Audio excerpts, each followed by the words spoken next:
বলে দেন আজ থেকে 5 বছর আগে আবু বকর সিদ্দিক সিরিয়াতে গিয়েছিল ব্যবসা করার জন্য। একটা তাঁবুর ভিতরে আরাম করতেছিল, ঘুমাইতেছিল।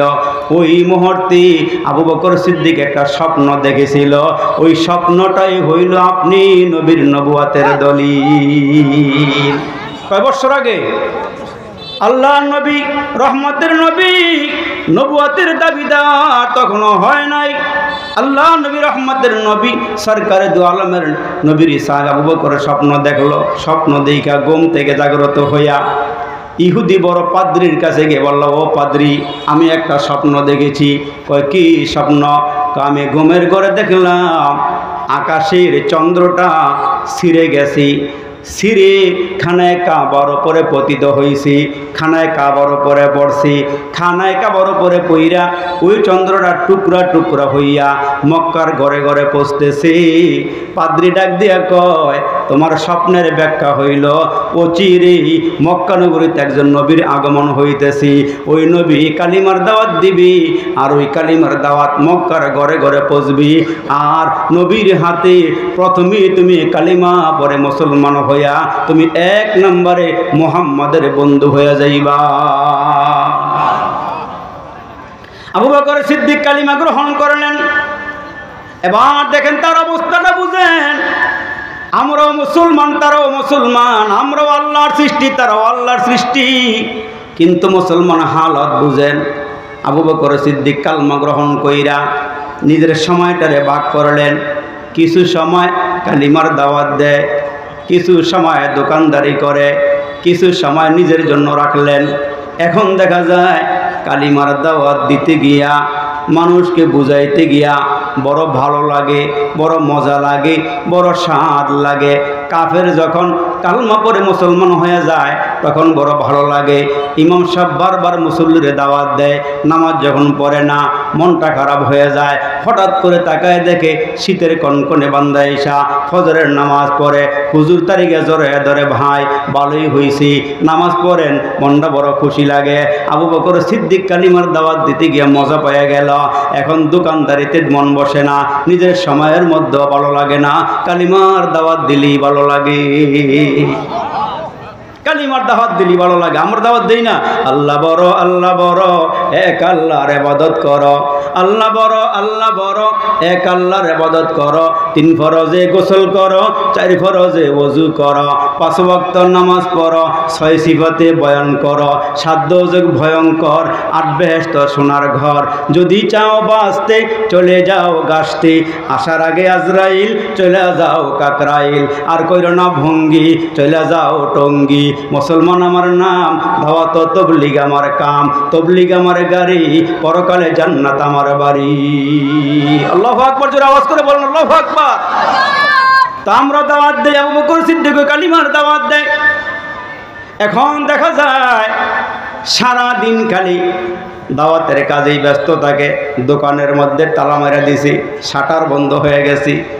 এমন করতে করতে এখন আর দুনিয়াদারি তার ভালো লাগে না, ব্যবসাও তার ভালো লাগে না। খুব খেয়াল করেন বাবজান, এ আমার বাবা জান, এরে আমার বন্ধু, এখন তো তার দোকানে মন বসে না, ব্যবসায়ও মন বসে না। একদিন গিয়া বলে, ভাইরি দোকানটা বিক্রি করে দিব। দোকান বিক্রি হয়ে গেল। রাস্তা দিয়া আবু বকর সিদ্দিক হাইটা হাইটা যায়। এমন সময় তার পুরাতন বন্ধু ডাক দেখ, আবু বকর, মুহাম্মাদের পিছনে থাইকা মুহাম্মাদের হাতে হাত দিয়া জীবন বরবাদ করে বলাইতেছ, ক্ষতিগ্রস্ত হয়ে গেছ, তুমি ধ্বংস হয়ে গেলা, তুমি বিফল হয়ে গেলা। আবু বকর সিদ্দিক মনে মনে চিন্তা করে, এরা যে মাপকাঠি দিল, এরা যে স্কেল দিল, আমি নাকি বিফল হয়ে গেছি, আমি নাকি ক্ষতিগ্রস্ত হয়ে গেছি। সফলতার মানদণ্ড এদের হাতে নাই, স্কেল এদের কাছে নাই, মাপার যন্ত্র এদের কাছে নাই। আমি আমার নবীর দরবারে চলে যাই, নবী আমার স্কেল মাপকাঠি দিয়ে দিবে। বুখারী শরীফ বগল তলায় লয়ে লেয়া বাদবরি করে না।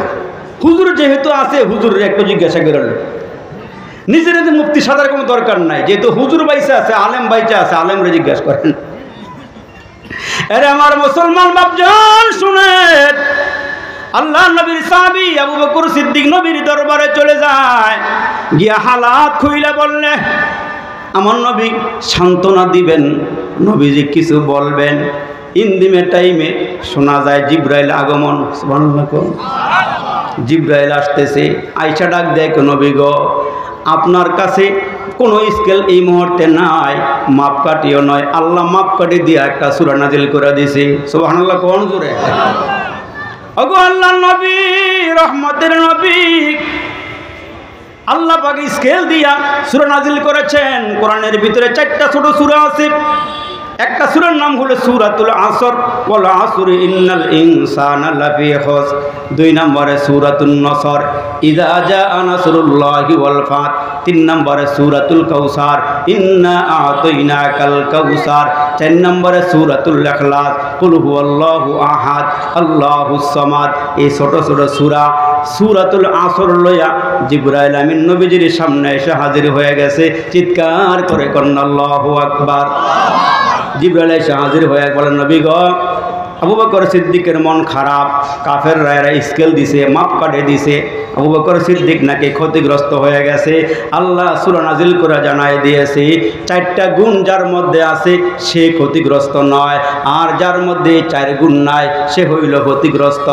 সাথে সাথে জিবরাইল নবীজিরে শোনাইতেছেন, ওগো নবীজি, আল্লাহ পাক বলেছেন, ওয়াল আসরি ইন্নাল ইনসানা লাফি খুসর ইল্লাল্লাযিনা আমানু ওয়া আমিলুস সালিহাত ওয়া তাওয়াসাউ বিল হক ওয়া তাওয়াসাউ বিস সাবর। ওগো নবীজি, মাপকাঠি শোনেন, স্কেলটা শোনেন। আসরের শপথ, আসরের কসম। আমরাও কসম খাই কোনো জিনিসের গুরুত্ব বুঝাইতে গিয়া, আমরাও কসম খাই। আসমানের কসম, জমিনের কসম, মাতাটার কসম, আমার ছেলেটার কসম, ব্যবসার কসম খাইনি আমরা? কথার গুরুত্ব বুঝাইতে গিয়ে আমরা কসম করি, কিন্তু এই সমস্ত কসমগুলো বৈধ নয়, জায়েজ নয়। আল্লাহ বলেন, কথার সত্যতা বুঝাইতে আমার নামে কসম খাইবা। আল্লাহ আমাদেরকে আমাদের মতো বুঝাইতে গিয়া, গুরুত্ব বুঝাইতে গিয়ে আল্লাহকে বলা আসর, সময়ের শপথ। সময় বড় মূল্যবান, সময় বড় দামি। যারা আশপাশে ঘুরতেছে, যারা প্যান্ডেলে আসতে পারে নাই, আপনাদের বসা আর এদের ঘোরাঘুরি কি একরকম নেই? এখন একরকম নেই, একরকম হবে না। বাউন্ডারির ভিতরে আল্লাহর রহমত, বাউন্ডারির বাইরে মুসলমান ঘোরাফেরা, আড্ডাখানার ভিতরে কিন্তু এই পরিবেশের রহমত ওইখানে নাই। এভাবে যান, আল্লাহ পাক জানাই দিয়ে, ও জিবরাইল, আমার নবীরে গিয়া বইলায়ও, যদিও আবু বকরকে সামনে রাইখা আমি সূরা নাজিল করেছি, কিয়ামত পর্যন্ত আনেওয়ালা মানুষের জন্য আমি আল্লাহ একটা সবক দিলাম। সুবহানাল্লাহ কোন। ওয়াল আসরি ইন্নাল ইনসানা লাফি খুসর।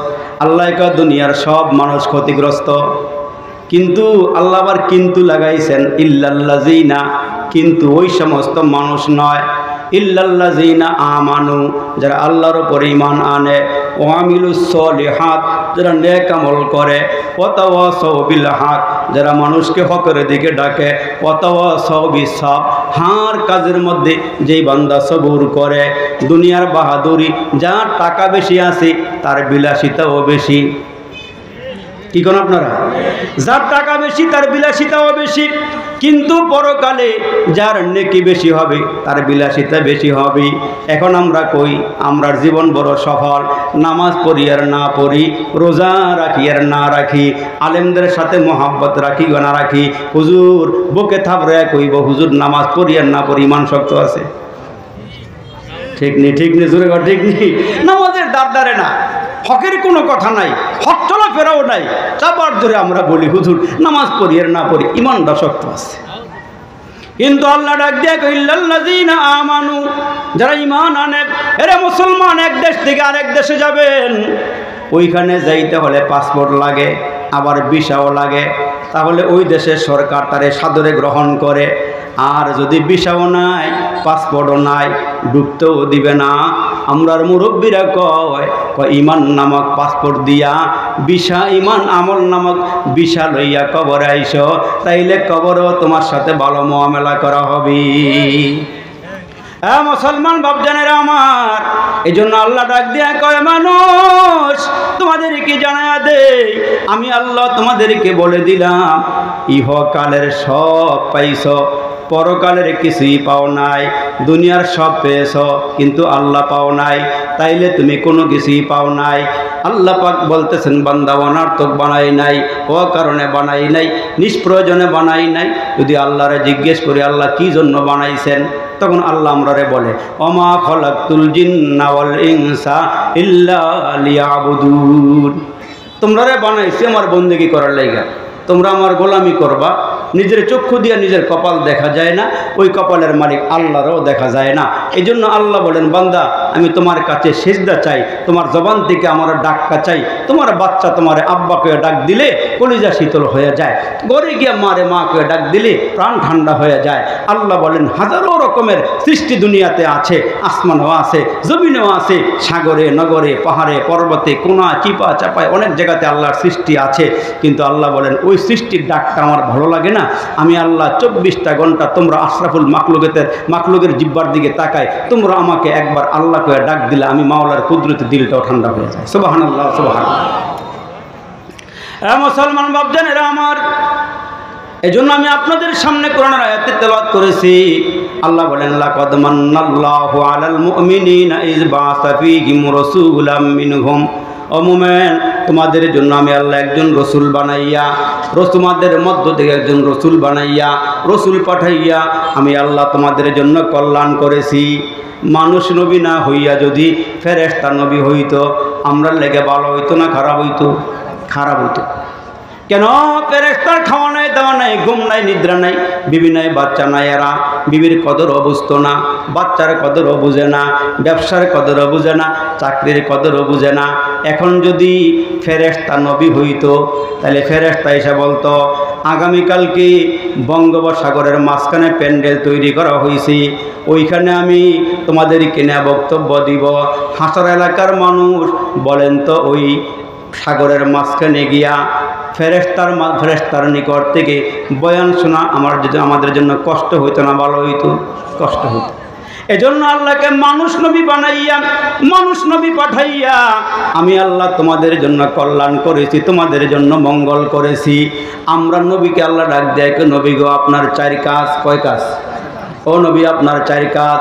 আবার আমরা নবী, আমরা এক উম্মত, তোমরা 5টা কাজ কইরো। কয় কাজ? 1 নম্বরে তালিল কোরআন ও হাফিজিল লিসান মুতাইমিল জিয়ান মুকসিল উরিয়ান আমান সাল্লা আলা হাবিবির রহমান। আমরা নবী কয় আমার উম্মত যদি 5টা কাজ করে আমার উম্মতগুলো মরতে দেরি হবে, আল্লাহ পাকের জান্নাতে যাইতে দেরি হবে না। কাজ কয়টা? বলেন না কয়টা? কাজ 5টা। তালিল কোরআন, 1 নম্বরে কোরআন তেলাওয়াত করা। এখন কোরআন তেলাওয়াতকারী মানুষ কম না বেশি? বলেন কম না বেশি? কম। মাদ্রাসার মধ্যে পাওয়া যায়, কিন্তু আগে দেখতাম ফজর নামাজের পরে মুরব্বীরা ঘরে বসে বসে পুরুষ হোক নারী হোক গুনগুন গুনগুন করে কোরআন তেলাওয়াত করতো, কিন্তু এখন আর এগুলো পাওয়া যায় না। এখন মনে হয় শিক্ষা প্রতিষ্ঠান ছাড়া বাকি এলাকায় ঢুকলে মনে হয় যেন পুরা মহল্লাটা কবরস্থান হয়ে যায়। সকালবেলা তাকাইলে মনে হয় যেন পুরা গোরস্থানী এলাকাটা। তার কারণ ওই যে 1টা 2টা বাজে আমরা ঘুমাই, 1টা 2টা বাজে ঘুমাই, আবার যখন পুরা ঘুম লাইগে আসে ফজরের সময়, তখন অনেকে যারা ইমান পোক্তা, ইমান তাজা, আমাকে নামাজ পড়তেই হবে, ওই মানুষগুলো উঠে আল্লাহর ঘরের দিকে দৌড়ে, বাকি সবাই আমরা ঘরে ঘুমায় যাই। কিন্তু আল্লাহ পাকের রসুল বলেন আমার উম্মত তোমরা যদি জান্নাতে যেতে চাও 1 নম্বরের আমল তালিল কোরআন, বেশি বেশি কোরআন তেলাওয়াত কইরো। এখন বলবেন হুজুর আমার তো বয়স হয়ে গেছে, কোরআন কেমনে পড়তাম? শরম লাগে, লজ্জা লাগে, মক্তবে গেলে শরম লজ্জা। কিন্তু মুসলমান অনেক জায়গাতে দেখবেন নৈশ মাদ্রাসা আছে, নৈশ মাদ্রাসার ভিতরে দেখবেন মুরব্বীদেরকে পড়ায়, অনেক জায়গাতে আছে, এলাকা আছে কিনা আমি জানি না। কিন্তু একটা বার যদি এসে বলতেন বড় হুজুরকে বা ইমাম সাহেবকে হুজুর আমাদের একটা পড়ার ব্যবস্থা করেন, আমরা 10-20 জন একসাথে বসি, আমাদের এই কোরআনটা শিখান। কোরআন শিখার কোনো বয়স নাই, কোরআন তেলাওয়াতের কোনো বয়স নাই। যেমন আল্লামা কারি তৈয়ব সাহেব রহমতুল্লাহ আলাইহি বলেন, ওনার কিতাবের ভিতরে আসছে যে ভারতবর্ষে এক জায়গাতে বেরিবান এলাকার মধ্যে কিছু মানুষের বসবাস, 1-150 গড় নিয়ে কিছু মানুষের বসবাস। কিন্তু ওই গ্রামের ভিতরের মানুষগুলো এমন, এরা কৃষিবিদ্যায় পারদর্শী, এরা অন্য অন্য কাজে খুব দক্ষ, কিন্তু এরা কোরআন তেলাওয়াত, অন্য অন্য আল্লাহ পাকের নাম, এগুলো অনেকের জন্যই সমস্যা।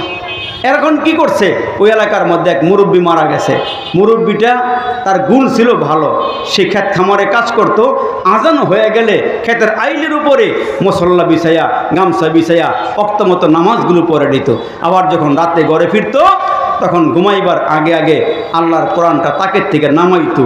নামাইয়া এই আঙ্গুলটা উঁচু কইরা আঙ্গুলটারে কোরআনের অক্ষরে লাগায় লাগায় বলতো, আল্লাহ আমি মূর্খ মানুষ, আল্লাহ লেখাপড়া করার সুযোগ পাই নাই, কিন্তু আল্লাহ তোমার কালাম সত্য, আল্লাহ তুমিও সত্য, আল্লাহ আমি কোরআন পড়তে পারি না, কিন্তু কোরআনের তাজিম, কোরআনের সম্মান, কোরআনের ইজ্জত তার সিনাতে ছিল।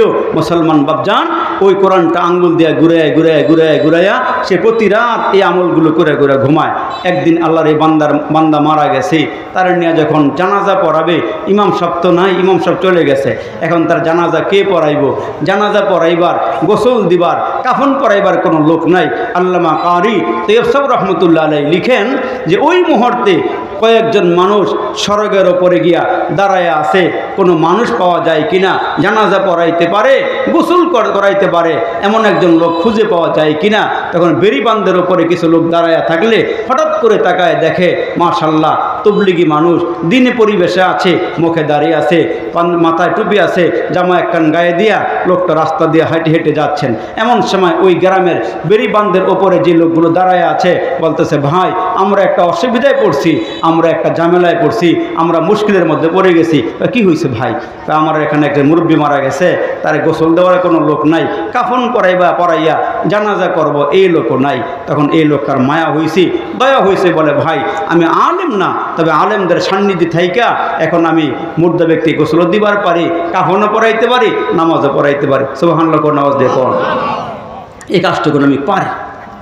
তো এখন বলে, ভাই আমার সময় বড় অল্প, এই অল্প সময়ের ভিতরে যদি আপনারা সব রেডি করতে পারেন তাহলে আমার দ্বারা এগুলো করে দেওয়া সম্ভব, আমাকে অফিসে যেতে হবে, ডিউটি করতে হবে।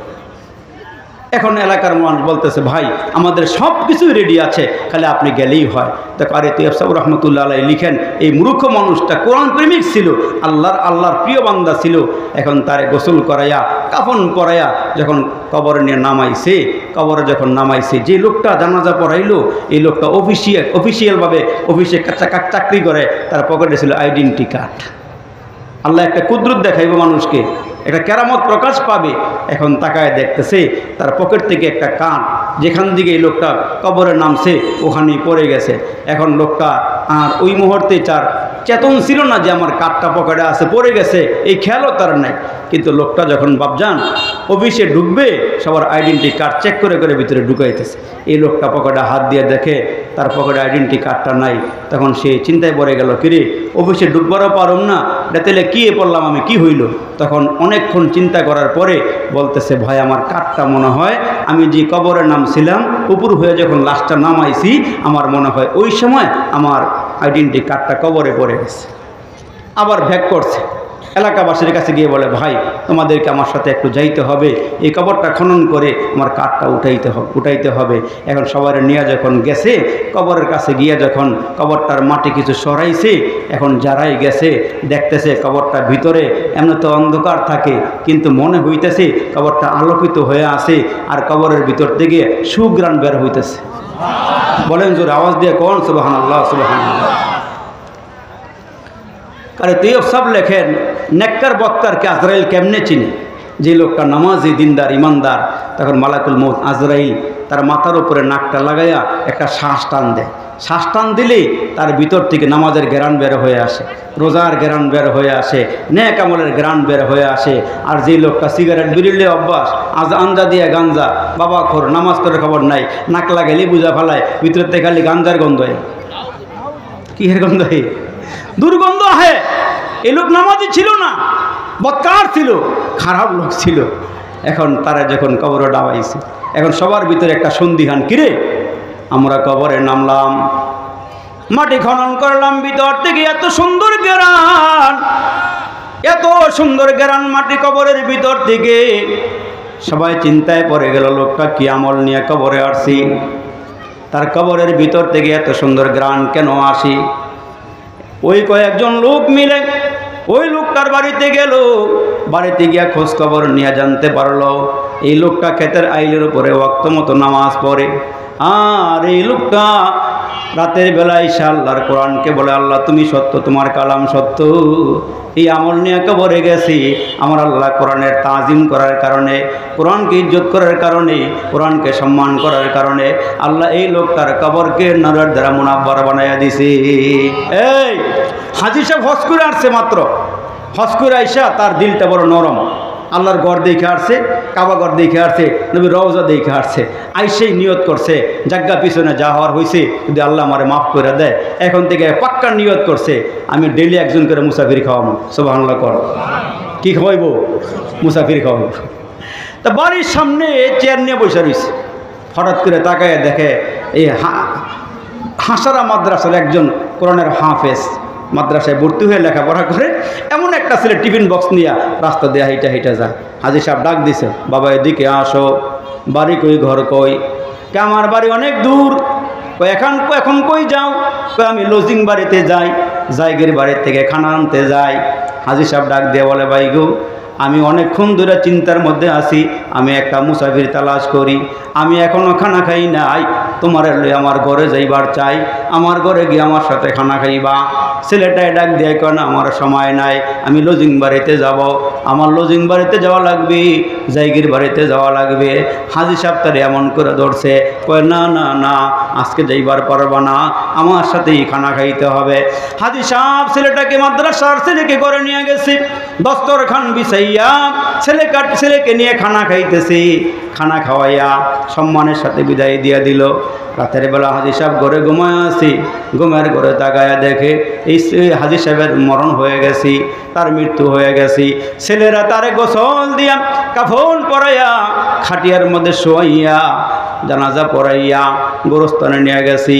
কবরে যখন শোয়াইছি, আহারে আল্লাহু আকবার, একজন মুর্দা ব্যক্তি যখন মুসলমান বাপজান লাশ খাটের মধ্যে শুয়া শুয়া যায়, চারজন খাটটারে ধইরা লয়ে যায়, ওই মুহূর্তে মুর্দা ব্যক্তি মনে করে এই চারজন মনে হয় আমার সাথে কবরেও যাবে, এরা মনে হয় আমার পাহারাদার, এরা মনে হয় আমার সাথী সঙ্গী হবে।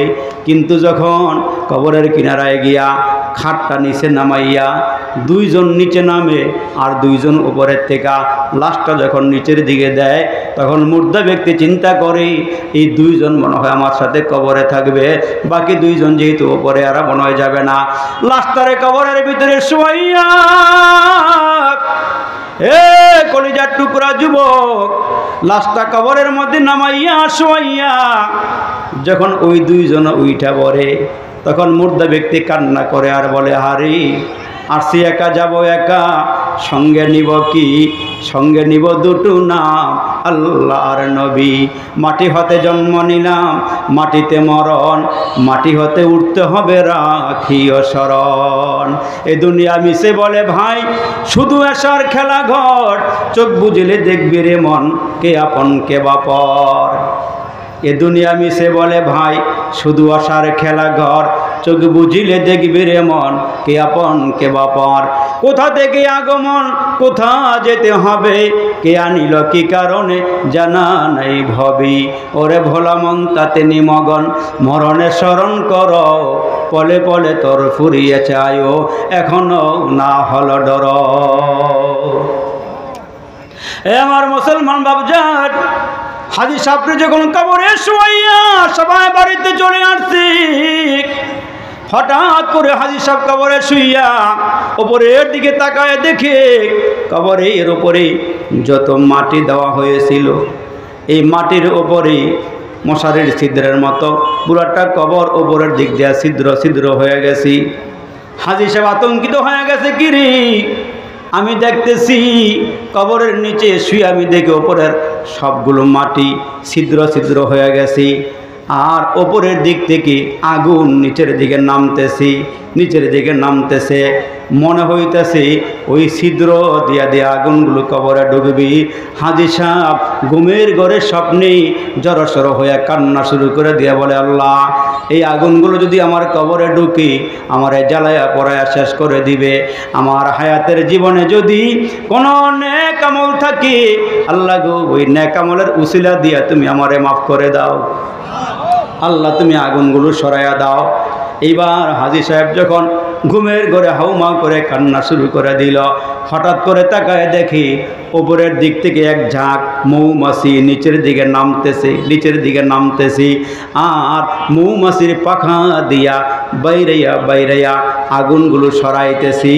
একটা সময় দেখা গেল সবগুলো আগুন সরে গেছি আর মৌমাছি মাথা দিয়া কবরের উপরের সবগুলো ছিদ্র পথ বন্ধ করে দিছে। সবগুলো ছিদ্র পথ বন্ধ। এবার ঘুম থেকে লাফাইয়া উঠছি, মাদ্রাসার বড় হুজুরের কাছে গিয়া কয়, হুজুর আমি একটা স্বপ্ন দেখেছি। স্বপ্নটা হলো এই স্বপন। এই স্বপন কি? আমি দেখলাম আমার কবরের উপরের দিক থেকে আগুন নিচের দিকে নামতেছি, পুরাটা কবর ছিদ্র হয়ে গেছে। কিছুক্ষণ পরে তাকায় দেখি উপরের দিক থেকে মৌমাছি নামতেছে। মৌমাছি মাথা দিয়া সবগুলো আগুন সরাইয়া দিল। বড় হুজুর স্বপ্নের ব্যাখ্যা দিয়ে কয়, নেক আমল কি করছেন বলেন? কয়, হুজুর আপনার ছেলেকে আমি গতকালকে ভাত খাওয়াইছি, ভাত খাওয়াইয়া বিদায় করে দিছি। হুজুর ডাক দিয়া কয়, আগুনগুলো হইল আপনার বদ আমল, আপনার খারাপি আগুন হয়ে কবরে ঢুকতেছিল। আপনি যে একটা ছেলেরে ভাত খাওয়াইছেন ওই ভাতগুলো হইল নেক আমল, আর নেক আমলগুলো মৌমাছির আকার ধারণ কইরা আপনার কবরের ছিদ্র পথগুলো বন্ধ কইরা আযাবগুলো দূরে সরাইয়া দিছে।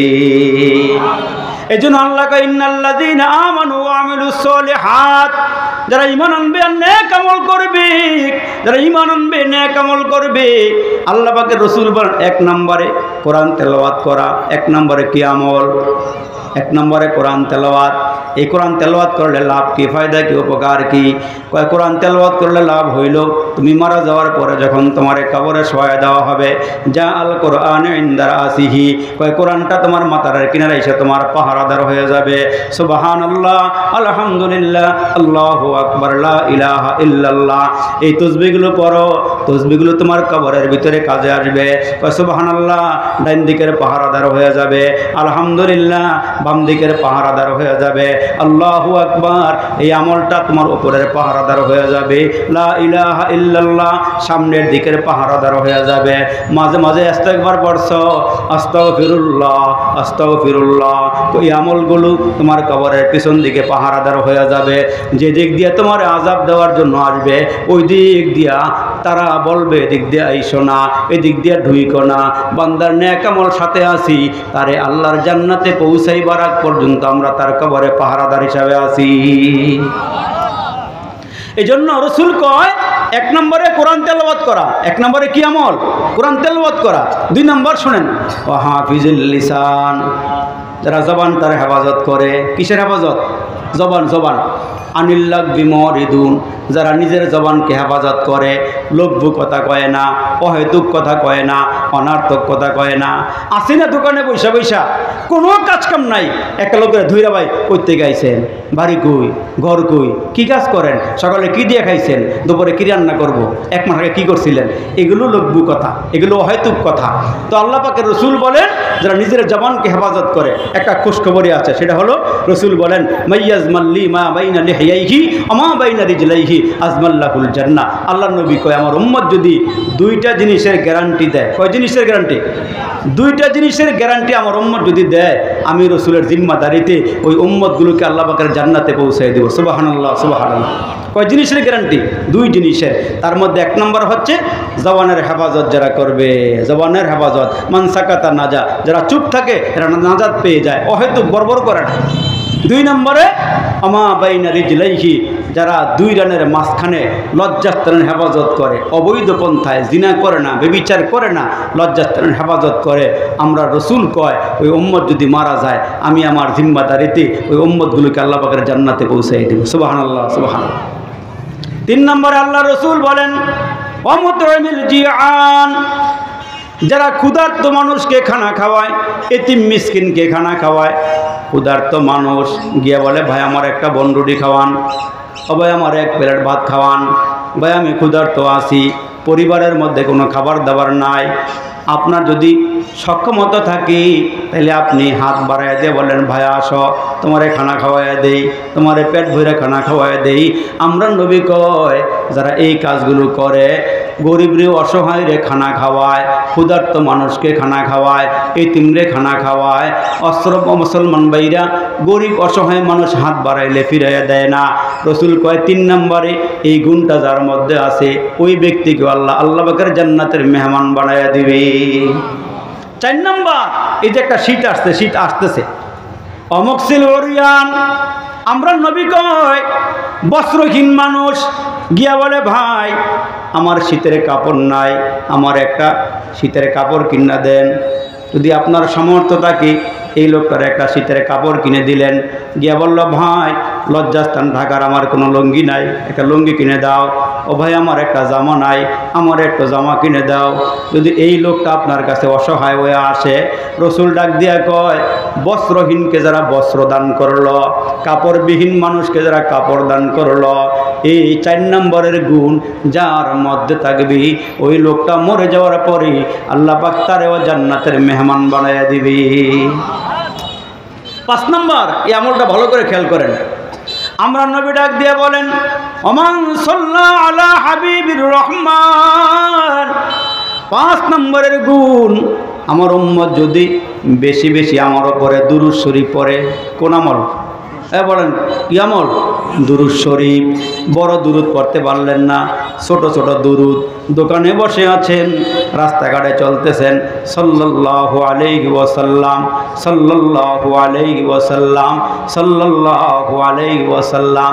আমরা নবী কয় আমার উম্মত যদি একবার দুরূদ শরীফ পড়ে আল্লাহ তার 10টা গুনাহ মাফ করে দেয়। আল্লাহ পাক তার আমল নামায় 10টা নেকি দান করেন, তার সম্মান সাথে সাথে আল্লাহ 10 গুণ বাড়ায় দেয়। তো রসুল বলেন, মান সাল্লা আলাইয়া ইনদা কবরি সামিতুহু, আমান সাল্লা আলাইয়া নাইবান উবলিগতুহু। আমরা নবী কয় যারা আমার রওজার কাছে আইসা দুরূদ শরীফ পড়ে, মান সাল্লা আলাইয়া ইনদা কবরিহি, আমার কবরের কাছে আইসা যারা দুরূদ শরীফ পড়ে, আমি রসুল সামিতুহু, আমি আমার নিজ কানে উম্মতের দুরূদ শরীফ শুনি। আমান সাল্লা আলাইয়া নাইবান উবলিগতুহু। আর কেউ যদি এই মুহূর্তে এখানে হাসারা বৈশা দুরূদ শরীফ পড়লেন সাল্লাল্লাহু আলাইহি ওয়াসাল্লাম, রসুল ডাক দিয়া কয় তোমার নাম, তোমার বাবার নাম সহকারে সাথে সাথে তোমার দুরূদের হাদিয়া নবীর রওজায় পাঠিয়ে দেওয়া হয়। এই আমরা নবী কয় হাসরের কঠিন ময়দানে উম্মত যদি আমার নিকটবর্তী থাকতে চায়, আমার কাছাকাছি থাকতে চায়, সেজন্য আমার উপরে বেশি বেশি দুরূদ শরীফ পড়ে। সেজন্য আমার উপরে বেশি বেশি দুরূদ শরীফ পড়ে। যত বেশি দুরূদ তত বেশি নবীজির নিকটবর্তী, যত বেশি দুরূদ তত বেশি নবীর নিকটবর্তী। যারা এই আমলটা করবেন আল্লাহ পাক রব্বুল আলামিন হাসরের দিন নবীর কিনারায় পৌঁছাইয়া দিবে। তো এখন নবীজির আল্লাহ 1 নম্বর দায়িত্ব দিয়েছেন, ইয়াতুলু আলাইহিম আয়াতিহি। ও নবী আপনি কোরআন তেলাওয়াত করেন। তাইলে আমার নবীর যেই কাজ উম্মতেরও সেই কাজ, আমার নবীর যেই কাজ উম্মতেরও সেই কাজ। এই দুনিয়াতে কেউ 10 তলার বিল্ডিংয়ের মালিক, 20 তলা বিল্ডিংয়ের মালিক, 100 তলা বিল্ডিংয়ের মালিক, কিন্তু আমার আল্লাহ ডাক দিয়া কয় কোরআন পড়নেওয়ালারা আমি আল্লাহ এমন একটা পুরস্কার দিব, কোরআন শরীফের ভিতরে আয়াতের সংখ্যা যত, আমার উম্মতের বিল্ডিংয়ের তালার সংখ্যা হবে তত। এই বিল্ডিং দুনিয়াতে নাই, আমেরিকাতেও নাই, রাশিয়াতেও নাই, বড় বড় কান্ট্রিতে এমন বড় বিল্ডিং নাই। কোরআন শরীফের আয়াতের সংখ্যা যত, উম্মতের বিল্ডিংয়ের তালার সংখ্যা হবে তত। হাসরের দিন আল্লাহ পাক বলবেন, নবীজি হাদিসে কয়ে গেছেন, ইউকালু লিসাহিবিল কোরআন, ও কোরআনওয়ালা, ও সাহেবে কোরআন, পড়ো। কি পড়বেন? ওয়ারাত্তিল কোরআন, আল্লাহর কোরআন পড়ো। হাসরের দিন আল্লাহ বলবো, ইউকালু লিসাহিবিল কোরআন ইকরা ওয়ারতাকি ওয়ারাত্তিল কামা কুনতা তুরাত্তিলু ফিদ দুনিয়া। দুনিয়ার মধ্যে যেমন করে কোরআন তেলাওয়াত করছো, আজকে তুমি কোরআন তেলাওয়াত করো, ফা ইন্না মুনজিলাকা ইনদা আখিরি আয়াতিন তাকরাউহা। আমরা নবী কয় উম্মত কোরআন শরীফ পড়া শেষ করবে যেখানে বান্দার বিল্ডিংয়ের তালার সংখ্যা শেষ হবে গিয়া সেখানে। এই জন্য আমরা নবী যখন কোরআনের বাণী পড়তো, যে সময় নবীজি মক্কা নগরে কোরআন তেলাওয়াত করত, কাফির হইল নবীরে মানে না, নবীরে বিশ্বাস করে না, নবীর পাশে আসে না, দূরের থেকে দুশ্মনী করে। কিন্তু আমরা নবীর নিয়ম ছিল যেখানেই রসুল লোক পাইতেন দাঁড়ায় যাইতেন, নবীজি বলতেন আল্লাহর কোরআন তেলাওয়াত করতেন। আর কাফিররাও ওই মুহূর্তে এমন একটা অবস্থা হয়েছে, আল্লাহ পাকের রসুলের কোরআন তেলাওয়াত সামনে গিয়ে শুনলে লজ্জা লাগে। দিন ভরে মোহাম্মদের বিরোধিতা করি, মোহাম্মদকে ক্রিটিসাইজ করি, আর রাতের বেলা মোহাম্মদ কোরআন তেলাওয়াত করলে সামনে খাড়াইয়া কোরআন তেলাওয়াত শুনলে একটু খারাপ লাগবে না? দিনের বেলা গাইলে এলাম আর সামনে সামনে রাতের বেলা পড়লাম, তা হইতে পারে না। এরা যখন লুকায় লুকায় কোরআন তেলাওয়াত করে, আল্লাহু আকবার, রসুলে আরবের কোরআন তেলাওয়াত যেই শুনে আকৃষ্ট হইয়া নবীর হাতে হাত দিয়া কালিমা পরে মুসলমান হয়ে যায়। তা মক্কা নগরীতে আইন করা হয়েছিল, ইতিহাস তো আপনারা জানেন। আইন করা হয়েছে মুহাম্মাদের কাছে গিয়া কেউ কোরআন শরীফ পড়া শুনতে পারবা না, মুহাম্মাদের কাছে কেউ যাইও না, তার কোরআন তেলাওয়াত করার মধ্যে একটা জাদু আছে, মানুষকে আকৃষ্ট করে, মুহাম্মাদের কাছে টাইনা নেয়, কেউ যাইও না। কিন্তু মুসলমান বাবা শেষ মুহূর্ত আবু জাহেল পর্যন্ত লুকায় লুকায় শুনছে। আবু জাহেল বলতেছে এই লোকের লেগে আর পারলাম না, এই লোকের মধ্যে কি দিছে ভালোই আল্লাহ ভালো জানে, এই লোকের লেগে পারলাম না। তখন এরা মুহাম্মদকে কখনো পাগল কয়, কখনো গণক কয়, কখনো কবি কয়, কখনো জাদুকর কয়। একবারে শেষ মুহূর্তে মুহাম্মদকে জাদুকর মনে কইরা ওই ইয়ামান থেকে একজন জাদুকর বাড়া করছে, তার নাম ছিল জিমাদ। এই জিমাদকে গিয়ে বলছে, জিমাদ, মুহাম্মদের সাথে কোনো দিক দিয়েই আমরা পারতেছি না, মুহাম্মদকে আটকাইবার মতন সক্ষমতা আমাদের কাছে নাই। মুহাম্মদ জাদুবিদ্যা দিয়া আমরা দলের সব লোক তার দলে নিয়ে যাইতেছে। এখন আমি খবর পেয়ে আসছি তুমি নাকি অনেক বড় জাদুকর, মুহাম্মদের মোকাবেলা করে মুহাম্মদকে হারাইতে পারলে, মুহাম্মদকে সরাইতে পারলে তুমি যেইটা বলবা তোমার সেই পুরস্কারটাই আমরা দিব। জিমাদও বলতেছে, বাপরে বাপ, কই কি মুহাম্মদকে হারাইতে পারলে আমি যা চাই তাই দিবেন? কয় তোমার লেখাপড়ার তোমার কেমন ডিগ্রি আছে? আমার একটা ব্রিফকেস বড় ডিগ্রি আছে, মুহাম্মদকে হারাইতে 1-2 ব্যাপার কোনো সময় লাগবে না। কয় তাই নাকি? কয় হ্যাঁ, তবে একটা শর্ত আছে। আবু জাহেল বলে তবে একটা শর্ত আছে। কয় কি শর্ত? কয় আজ পর্যন্ত যারাই মুহাম্মদের কাছে গেছে গেছে কালমা ছাড়া, আইসে কালমা লইয়া। সুবহানাল্লাহ, কর না জোরে। গেছে কালিমা ছাড়া, আইসে কালিমা লইয়া। আবার তুমি কে ধরা পড়ে যাইবা? জিমাদ বলতেছে না, আমার আটকাইবার পারবো না, আমার ধৈর্য পারবো না, আমি পারব। ওই মুহূর্তে আবু জাহেল যখন জিমাদ নামক জাদুকরকে ইয়ামান থেকে নিয়ে আসছে, আল্লাহ পাকের রসুল ঘটনাক্রমে ওই দিন নবীজি খানায় কাবার সামনে দাঁড়ায়া দাঁড়ায়া আল্লাহর প্রশংসা করতেছে, নাহমাদুহু ওয়া নাস্তাঈনুহু ওয়া নাস্তাগফিরুহু ওয়া নাউযু বিল্লাহি মিন শুরুরি আনফুসিনা মান ইয়াহদিহিল্লাহু ফালা মুদিল্লা লাহু ওয়া মান ইউদ্লিলহু ফালা হাদিয়া লাহু।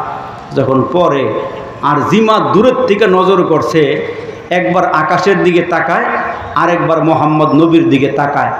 তার ধারণা হইল মনে হয় খানায় কাবার সামনে আকাশের চাঁদরা ওইখান থেকে ছিঁড়ে মনে হয় খানায় কাবার সামনে পড়ে গেছে। একবার নবীর চেহারার দিকে তাকায়, আবার আকাশের দিকে তাকায়।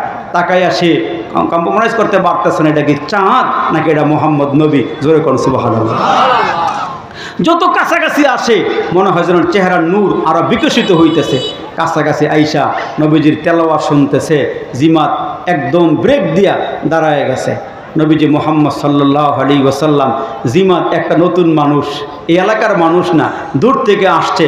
দেখার পরে রাসূল বলতেছেন, মান আনতা মা ইসমুকা, তুমি কে, তোমার নাম কি, কোথায় থেকে আসছো? সে বলতেছে আমার নাম হচ্ছে জিমাদ, আমি ইয়ামান থেকে আসছি। এখানে কেন আসছো? আমি নিজে নিজে আসি নাই, আমাকে ভাড়া করে নিয়ে আসছে। কে নিয়ে আসছে? আমাকে আবু জাহেল নিয়ে আসছে। কেন?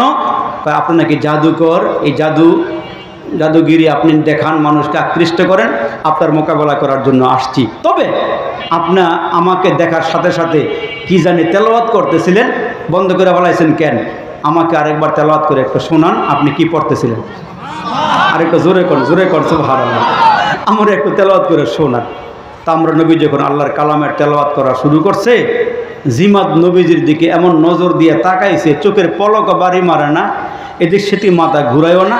দীর্ঘ সময় পর্যন্ত আমরা নবী যখন কোরআন তেলাওয়াত করে জিমাত ডাক দিয়ে কয়, মোহাম্মদ আপনি পড়াটা শেষ করেন না, পড়াটা বন্ধ করেন না, আপনি আকর্ষণ লাগাইয়া মজার ভিতরে গিয়া আপনি শেষ করে দেন, আমার দিল তো তৃপ্তি হয় না, আরেকটু পড়বেন। এমন করে পড়তে পড়তে দীর্ঘ সময় যখন পড়ছে, রসুল তাকায় দেখে জিমাদের দুইটা চোখ দিয়ে গড়ায় গড়ায় পানি পড়তেছে। সুবহানাল্লাহ কোন, সুবহানাল্লাহ কোন, গড়ায় গড়ায় পানি পড়তেছে। তা আমরা নবী ডাক দিয়ে, ভাই কই থেকে আসছো, তোমার চোখ দিয়ে পানি পড়ে, তোমার কে পিটাইলো, তোমার কে মারলো? তখন জিমাত কয়, কওলাল কাহানাতি ওয়া কওলাস সাহারাতি ওয়া কওলাস শুআরা। আমি গণকের কথাও শুনেছি, পাগলের কথাও শুনেছি, জাদুকরের কথাও শুনেছি, কিন্তু আপনার পড়ার মধ্যে একটা আলাদা মজা পাইছি। আচ্ছা আপনি কি কোন, আপনার মিশন কি? আমরা নবী ডাক দিয়ে, আমার মিশন হলো লা ইলাহা ইল্লাল্লাহ, লা ইলাহা ইল্লাল্লাহ, লা ইলাহা ইল্লাল্লাহ। এই কালিমা পড়লে কি হবে?